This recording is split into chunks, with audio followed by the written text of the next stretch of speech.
Assalamualaikum warahmatullahi wabarakatuh. Waalaikumsalam warahmatullahi wabarakatuh.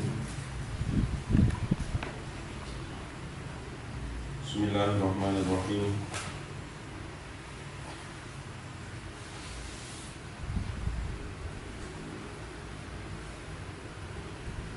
Malam ini kita belajar beberapa bacaan yang terkadang tidak sesuai dengan tulisan atau yang biasa disebut dengan gharaibul kalimat, melanjutkan dari edisi beberapa waktu yang lalu.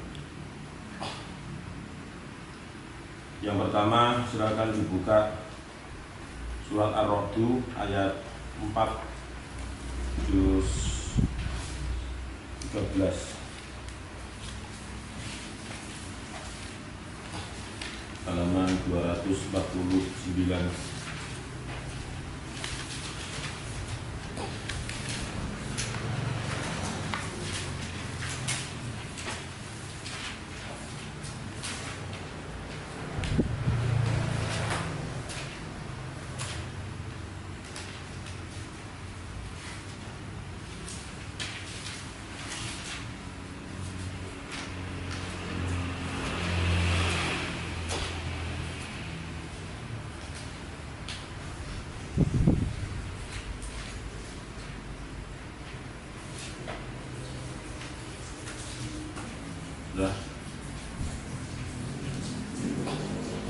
Wa fil ardi qita'un mutajawiratun wa jannatun min a'nabin wa zar'un wa nakhilun sinwanu. Itu yang saya maksud. Jadi sinwanu wa ghairu sinwanin, itu nunnya di lafaz sinwanun harus tetap dibaca idhar, tidak boleh dibaca idgham. Bagi yang belum tahu, biasanya karena di situ ada nun sukun bertemu dengan wawu. Sedangkan wawu itu kalau di bab nun sukun atau tanwin termasuk hurufnya idgham biguna, kan ya nun min wawu. Tapi kalau di lafaz sinwanun wa ghairu sinwanin, di sini tetap dibaca idhar. Nah, ini yang disebut dengan bacaan idhar wajib, yang disebut dengan bacaan idhar wajib. Nah, cirinya bacaan idhar wajib itu bagaimana? Cirinya jika ada nun sukun bertemu dengan wawu atau ya. Nun sukun bertemu dengan wawu atau ya dalam satu kalimat. Saya ulang, jika ada nun sukun bertemu dengan wawu atau ya dalam satu kalimat, itu yang disebut dengan bacaan idhar wajib. Berarti cara membacanya ya tetap dibaca idhar, nun sukunnya itu tidak boleh diturunkan ke wawu. Ya, sekarang kita praktek. Tapi prakteknya saya ambil langsung dari tengah ayat saja, supaya kena langsung yang dituju. Kalau dari awal ayat itu biasanya terlalu jauh, kemudian nanti enggak pas yang dituju. Wa nakhilun sinwanu wa ghairu sinwan. Ayo. Wa nakhilun sinwanu wa ghairu sinwan. Wa nakhilun sinwanu wa ghairu sinwan. Wa nakhilun sinwanu wa ghairu sinwan. Lagi. Wa nakhilun sinwanu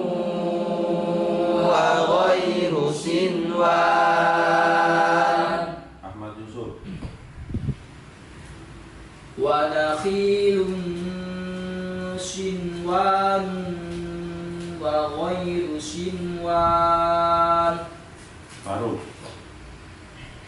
wa nakhilun sinwan wa ghairu sinwan. ya, dah paham ya? Jika ada nun mati bertemu dengan wawu dalam satu kalimat disebut bacaan apa? Izhar wajib. Berarti cara membacanya nun sukun tadi harus dibaca jelas atau izhar. Sudah. Selanjutnya di Al-An'am ayat 99.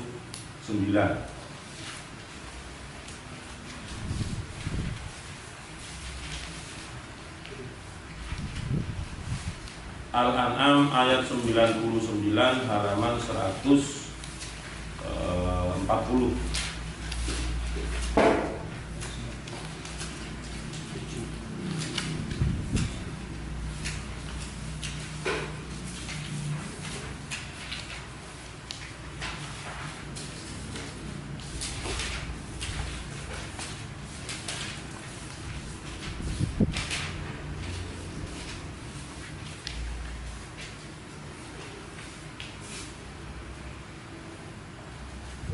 Sudah, ayat 99. Kemudian dari awal ayat 99 itu 3 baris. Pasnya di situ. 3 baris masuk baris keempat. Wa minan nakhli min tal'iha qinwanun, itu yang saya maksud. Qinwanun.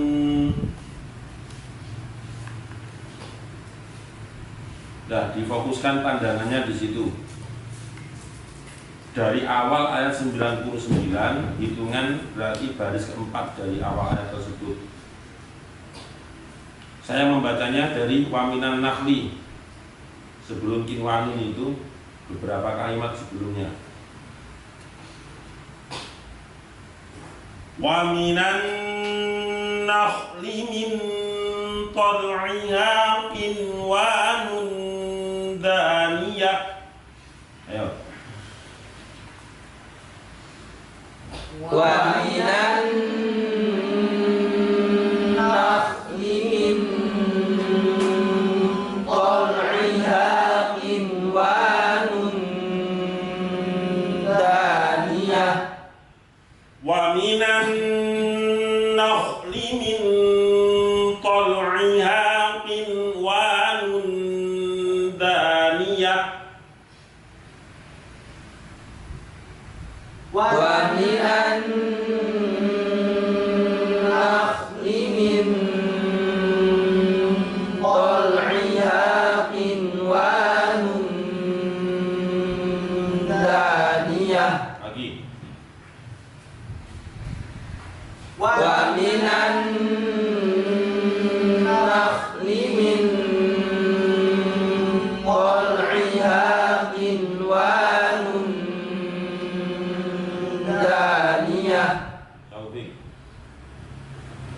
Wa minan nakhli min tal'iha qinwanun daniyah.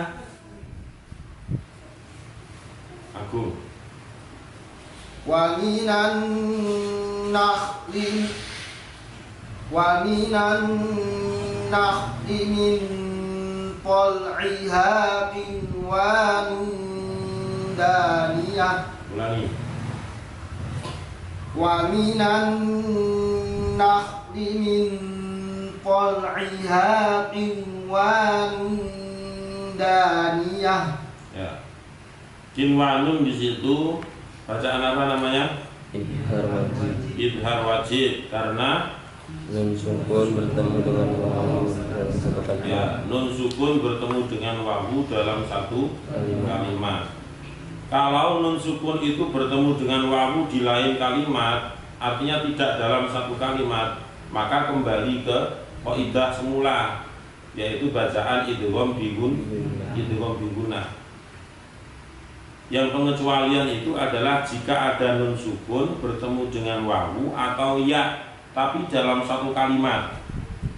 Kalau di lain kalimat nggak usah dibahas, itu berarti kembali ke kaidah awal, kembali ke undang-undang awal, yaitu idgham biguna. Nah, kemudian yang ketiga masih membahas tentang idhar wajib. Silakan dibuka surat As-Saff ayat 28, ayat yang keempat.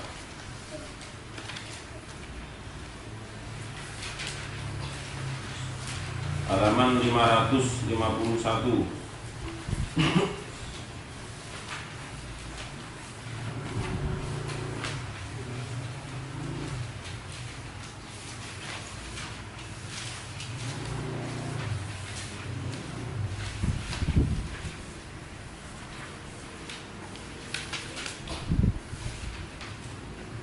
Halaman 551 surat As-Saff ayat yang keempat.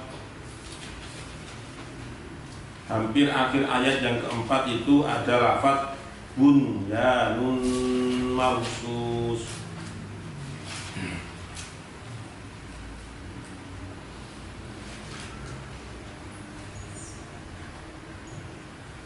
Sudah. Ka'annahum bunyanun marsus. Ayo.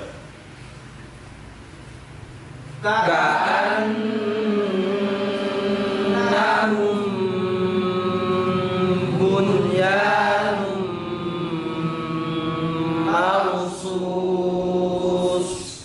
Ka'annahum bunyanun marsus. Ka'annahum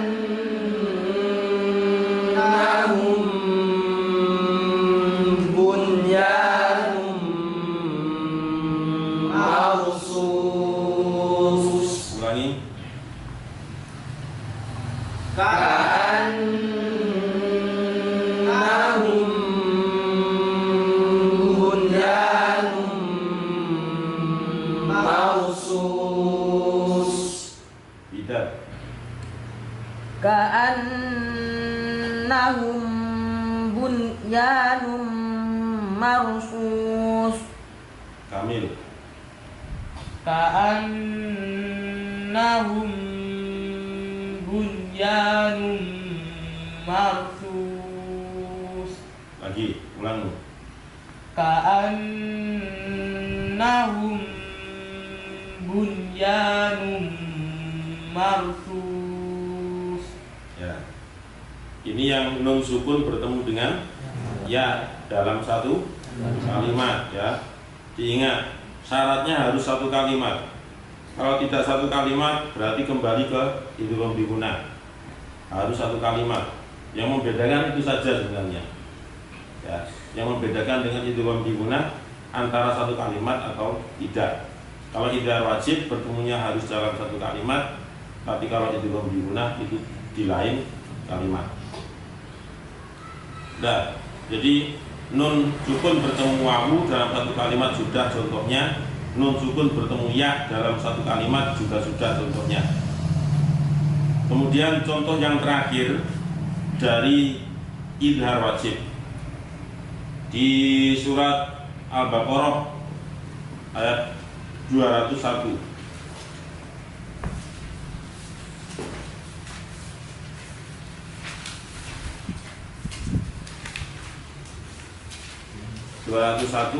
Halaman 31.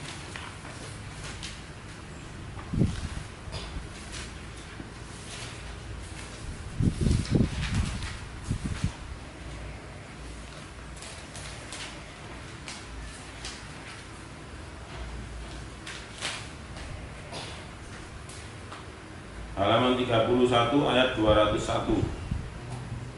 Baris ketiga dari bawah.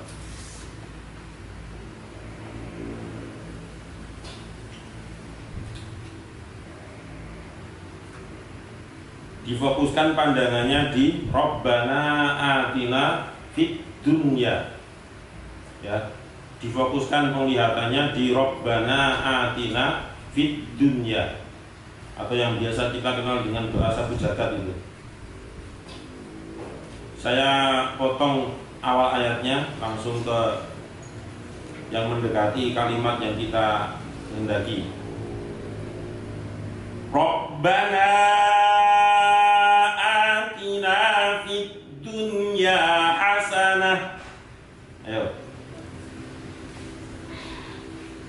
Rabbana atina fid dunya hasanah.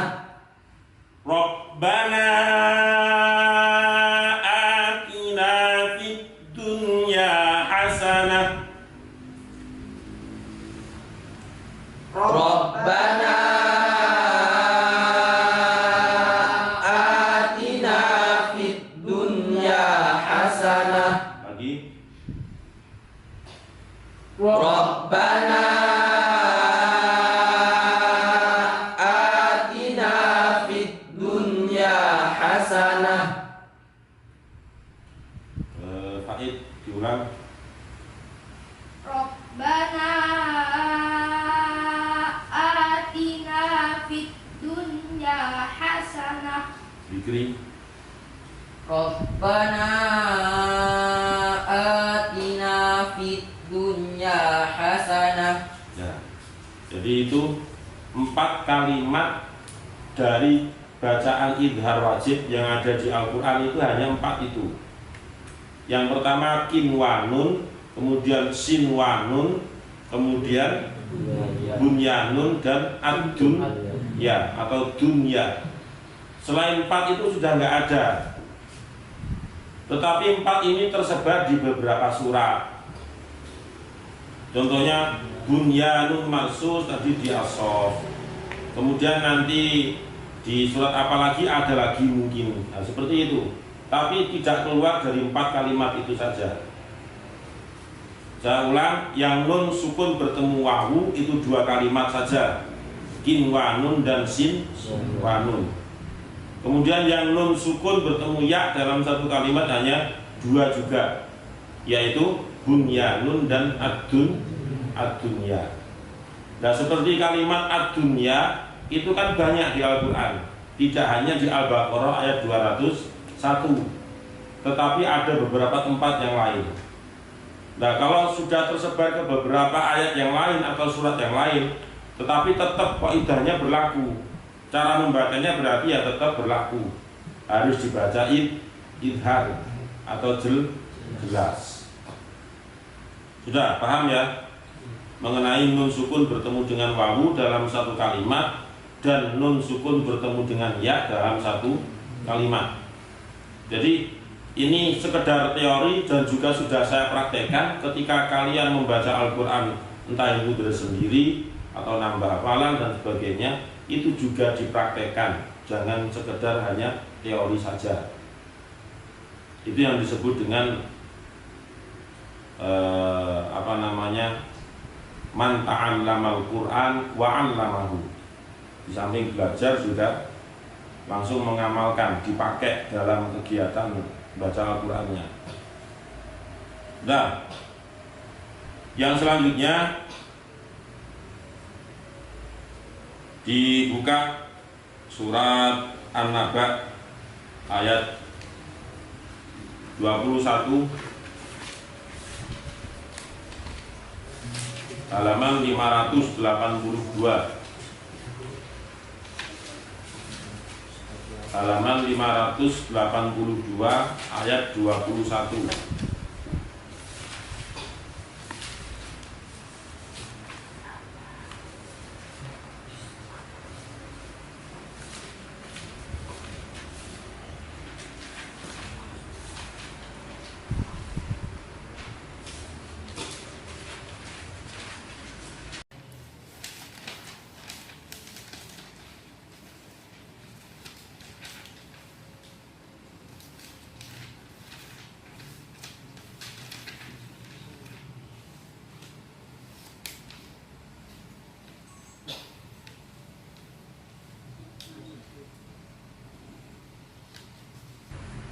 Nah, Di situ ada kalimat inna jahannama kanat mirsada.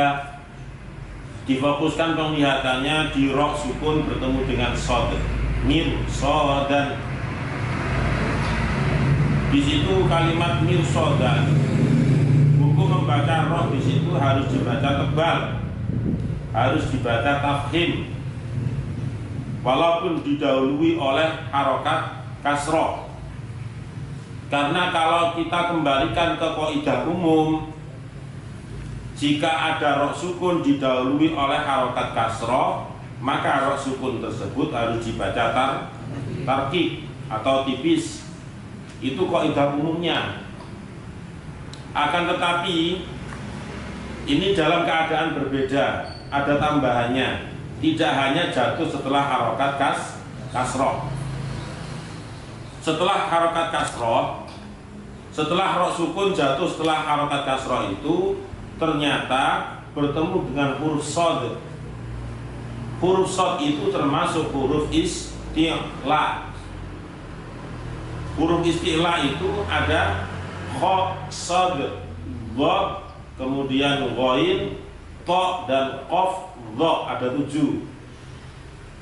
Khussa, tin, id, ada 7. Kha, sad, kemudian dhad, ghain, to, kemudian qaf dan dha, ada 7 itu. Lah sad, khussa berarti kan sad itu yang kedua. Huruf isti'la termasuk sad. Nah, bertemunya ro sukun yang didahului oleh kasroh, kemudian bertemu dengan huruf isti'la itu di dalam satu kalimat. Di dalam satu kalimat, maka itulah yang mewajibkan ro tersebut dibaca tafkhim. Harus dibaca tebal. Lah jika bertemunya di lain kalimat bagaimana? Lah itu yang dimaksud dengan ro sukun boleh dibaca dengan dua wajah. Boleh dibaca tafkhim, boleh dibaca tarkik. Saya ulang, jika ro sukun didahului oleh harokat kasroh, setelah ro sukun bertemu dengan huruf isti'la, apapun itu hurufnya, pokoknya antara 7 tadi, entah itu kho, sod, dot, ghain, to, qaf atau dha, pilih antara satu itu yang ada di Al-Quran yang mana. Bertemunya tapi dalam satu kalimat. Kalau bertemunya dalam satu kalimat, maka wajib dibaca tafkhim. Tapi kalau bertemunya di lain kalimat, maka boleh dibaca tafkhim dan juga boleh dibaca tarkik. Boleh dibaca tebal dan juga boleh dibaca tipis. Nah, mirsadan di sini bertemunya adalah di dalam satu kalimat. Maka ro di mirsadan harus dibaca tafkhim. Nah, sekarang saya contohkan. Inna jahannama kanat mirsada. Ayo. Inna jahannama kanat mirsada. Inna jahannama kanat mirsada. Inna jahannama kanat mirsada. Lagi. Inna jahannama kanat mirsada. Terus sekarang praktek coba diulang, Andi. Inna jahannama kanat mirsada. ulangi. Inna jahannama kanat mirsada. Nah.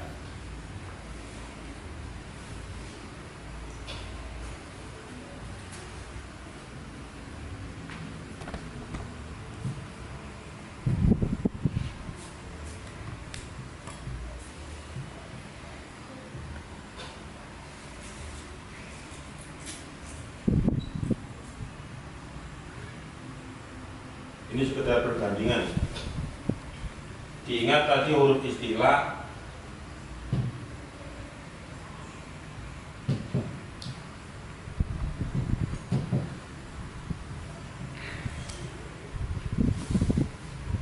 ada 7. Yang pertama tadi mirsodan, roh sukun didahului harokat kasroh. Setelah roh sukun bertemu dengan shod. Shod di sini termasuk huruf istilah. Maka di sini dihubungi tafkhim.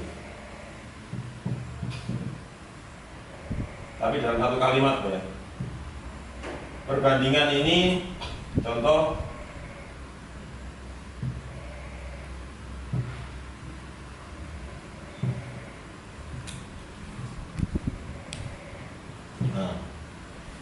ini kan sama kasusnya. Roh sukun, di sini juga roh sukun. Didahului harokat kasroh, ini juga sama. Setelah roh sukun bertemu dengan shod. Setelah roh sukun bertemu dengan shod, sama. Yang membedakan apa? Kalau mirsodan ini dalam satu kalimat, kalau fasbir soberon ini di lain kalimat. Dia kalimat sendiri, ini kalimat sendiri. Ya, istilahnya begini kalau dipetakan itu.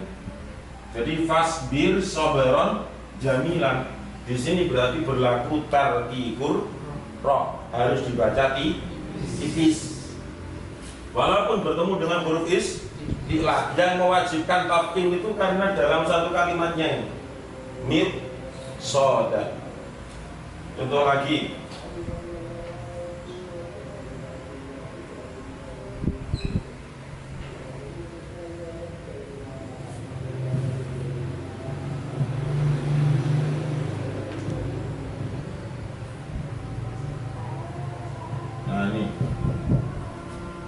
Sukun di sini ya, roh sukun didahului kasroh. Setelah roh sukun bertemu dengan huruf kho. Huruf kho itu termasuk huruf istilah. Ini huruf istilah.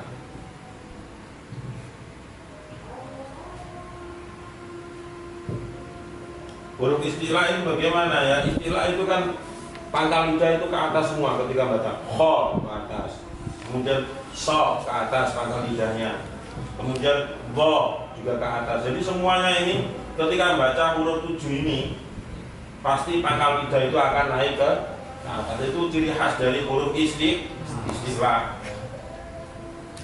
Roh sukun didahului kasroh, sama. Setelah roh sukun bertemu kho sudah sesuai dengan kaidah. Akan tetapi kho ini juga termasuk huruf istilah sudah. Tetapi bertemunya dia antara roh sukun dengan istilah ini di lain kalimat. Dia kalimat sendiri, ini juga kalimat sendiri. Kalau di sini nggak bisa dijadikan dua kalimat. Wong ini kalimat asli. Dia kalimat satu yang nggak bisa dipisah. Berbeda dengan yang dua contoh tadi. Fasbir soberon sama wala tusoir khodaka. Berarti di sini berlaku tartib. Ini juga berlaku tartib.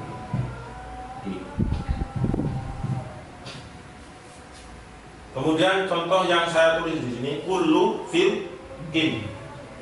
Ya. Kullu fil in.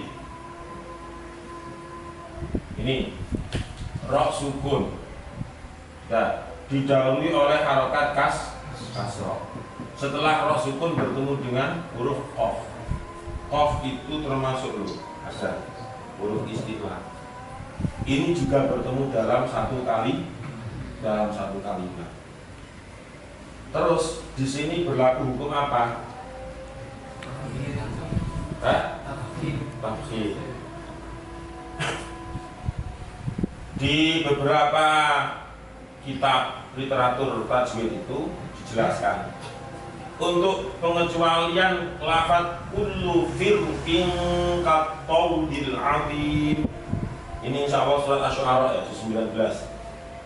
Ini berlaku dua hukum bacaan. Bisa tarqiq, bisa tafkhim.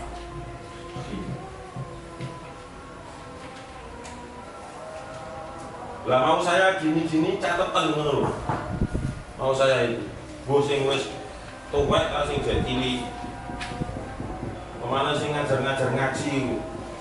Mau cek gak toleh ngajar murid takoni firkin itu tebal atau tipis, Pak?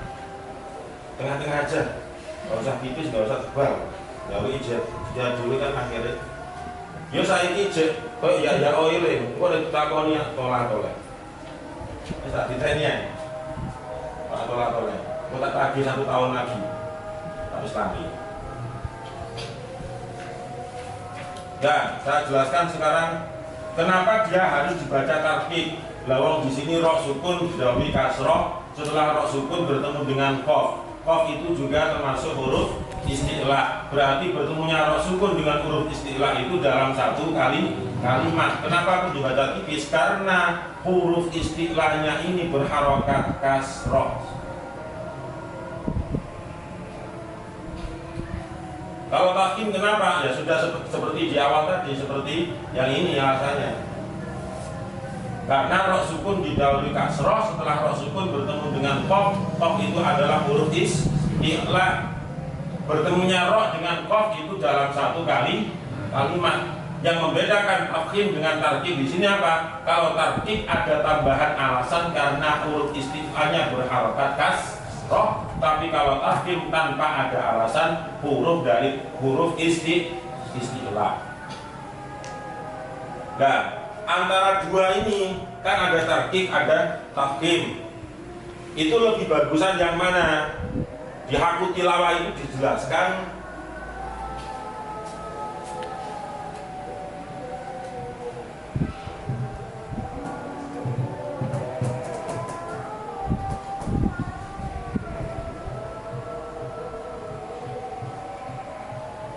ini wat tartiku aula, berarti dihukumi baca tipis itu lebih utama untuk dilafaz firkin.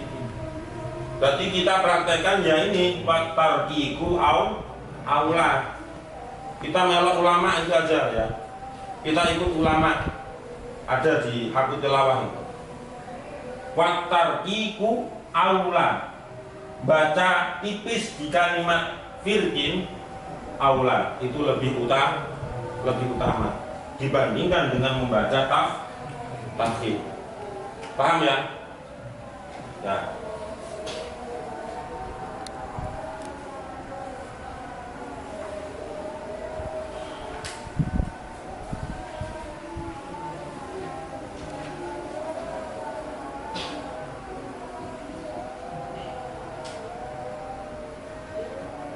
Sekarang coba dibuka surat Al-An'am ayat 7.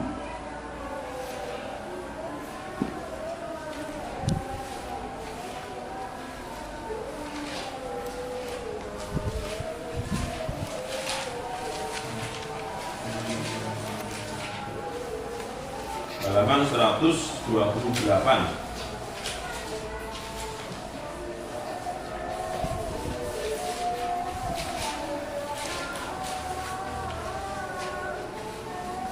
Halaman 128 ayat 7.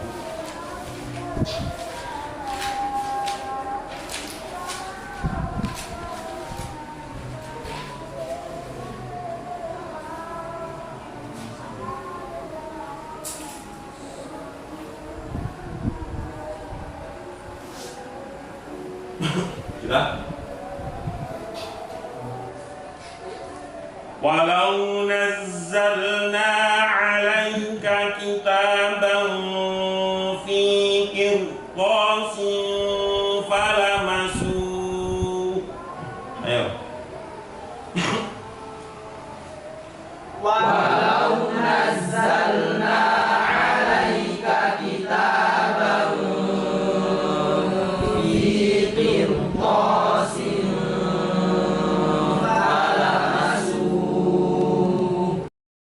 walau nazzalna 'alaika kitaban fi qirtasin